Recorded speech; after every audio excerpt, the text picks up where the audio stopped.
Hello guys, कैसे हैं आप लोग। ये एक नया मैं वीडियो लेके आपके सामने आया हूँ फिर से। आउटपुट बेस्ड क्वेश्चन का ही ये एक है। यहाँ पे जो प्रॉब्लम है, यहाँ पे जो हमारा फॉर लूप है ये देखते हैं। इसमें फॉर लूप के आगे क्या लगाया है, सेमीकोलन। ओके, उससे पहले हमें एम और एन दोनों वेरिएबल हमें गिवन है जो कि इंटीजर टाइप के हैं।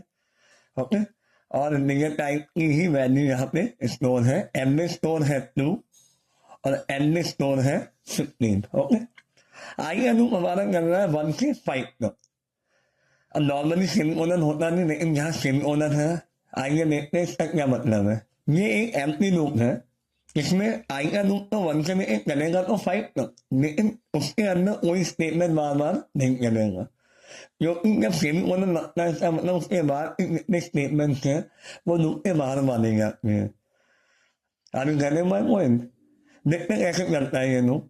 जैसे इसमें आई में मैंने उसमें क्या असाइन किया 1, आई ने उसने 1 असाइन किया, उसमें कंडीशन टेस्ट करी कि आई की वैल्यू 5 से कम है, बिल्कुल है, तो वो कंट्रोल कहाँ चला जाएगा, आई प्लस प्लस में जाएगा। यानी अब आई की वैल्यू क्या हो गई 2, तो स्टेप सेकंड अप करेगा और आई की वैल्यू 2 होने में वो वापस कहाँ आ जाएगा, कंडीशन पे आ जाएगा।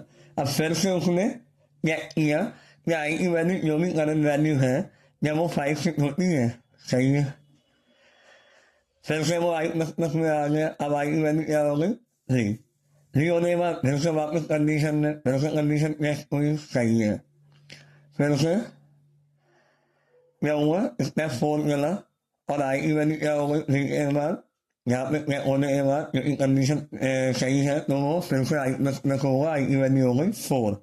ओके, 4 होने के बाद वापस फिर से कंडीशन पे गया, 5 से होती है, सही है। ओके, क्योंकि सही है, फिर से आई प्लस प्लस में आया, स्टेप 5 आया। अब आई की वैल्यू क्या हो गई 4 प्लस 1 5, 5 पे आने के बाद फिर उसमें टेस्ट किया कि आई की वैल्यू 5 से होती है नहीं, लेकिन बराबर तो है। वो कह रहा जब तक आई की वैल्यू 5 से होती हो या बराबर हो तो इक्वल टू पे भी सही है। और फिर से आई प्लस प्लस हुआ, जैसे ही स्टेप 6 पे आया आई की वैल्यू 6 हुई और फिर से कंडीशन में गई, लेकिन यहाँ कंडीशन पूरी तरीके से फेल हो गई। क्योंकि कंडीशन फेल हो गई तो कंट्रोल कहाँ आता है, बाहर आ जाता है। अब बाहर आने में उसे क्या मिला, एम प्लस प्लस, यानी अब एम की वैल्यू क्या होगी। अब ये सारे स्टेटमेंट वन टाइम करेंगे क्योंकि कोई भी स्टेटमेंट लूप के अंदर नहीं है इस समय। तो एम प्लस प्लस यानी एम की वैल्यू क्या होगी 3 और माइनस माइनस एम यानी एन की वैल्यू क्या हो गई 15 माइनस 1 14।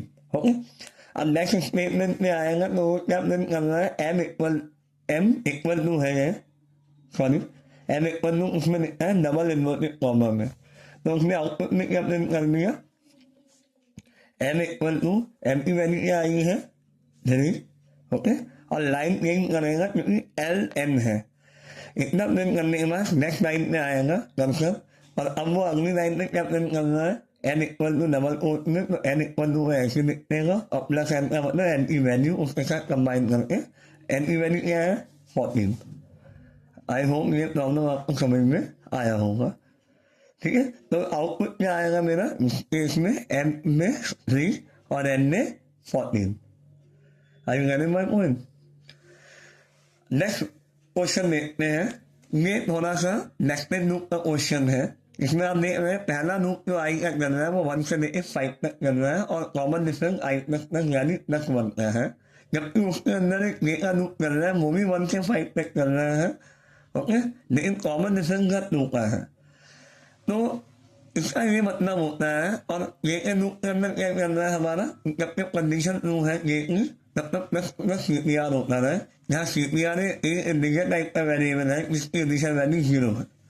तो जैसे अगर हम यहाँ पे लिखते हैं CPR की इनिशियल वैल्यू 0 है, यहाँ पे हमने लिखी। ओके, लेकिन जब भी नेस्टेड लूप का क्वेश्चन होता है तो आई की हर वैल्यू बनेगी, यानी आउटर लूप के अंदर जो इनर लूप होता है, आउटर लूप की हर वैल्यू के लिए, उसके वेरिएबल की हर वैल्यू के लिए ये का लूप 1 से लेकर 5 तक चलेगा। पहली बार देखते हैं जब आई की वैल्यू 1 है तब क्या हुआ, आई की वैल्यू 1 है, आई की वैल्यू जो 1 है वो 5 से होती है।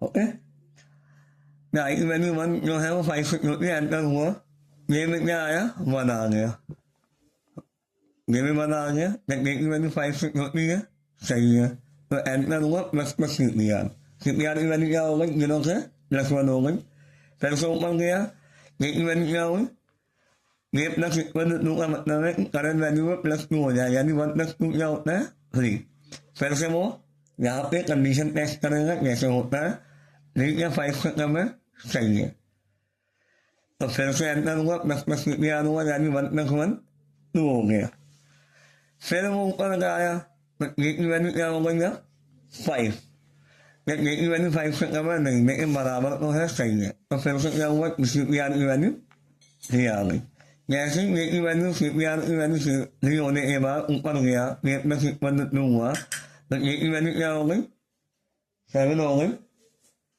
और उसमें कंडीशन टेस्ट करी तो 5 से होता है नहीं, कंडीशन फेल बाहर आया, उससे ये लूप और फिर से आई प्लस प्लस हुआ, फिर आई की वैल्यू क्या हो जाएंगी स्टेप सेकंड में, आई की वैल्यू 2 हो जाएंगी, 2 5 से कम है सही है, फिर से एंटर होगा, फिर से ये अनु 1 से 5 तक करेगा, यानी फिर से 3 बार करेगा, क्योंकि कॉमन डिफरेंस 2 का है, तो जब ये की कंडीशन 2 होगी प्लस प्लस सीपीआर होता रहेगा, तो उस हिसाब से हम कह सकते हैं कि आई की हर वैल्यू के लिए ये अनु 3 टाइम करना है, आई की हर वैल्यू के लिए ये अनु 3 टाइम करना है, तो इस तरीके से 2 के लिए भी 3 टाइम करेगा, और जब आई की वैल्यू 3 होगी तो भी 3 टाइम करेगा, तो कह सकते हैं कि जब एक बार के लिए वो 3 टाइम करना है तो 5 टाइम के लिए कितनी बार करेगा, एक का पता है 5 टाइम के लिए निकालना है तो 3 × 5 या 5 × 3 एक ही बात है तो 15 टाइम करेगा, ओके, तो वो उस हिसाब से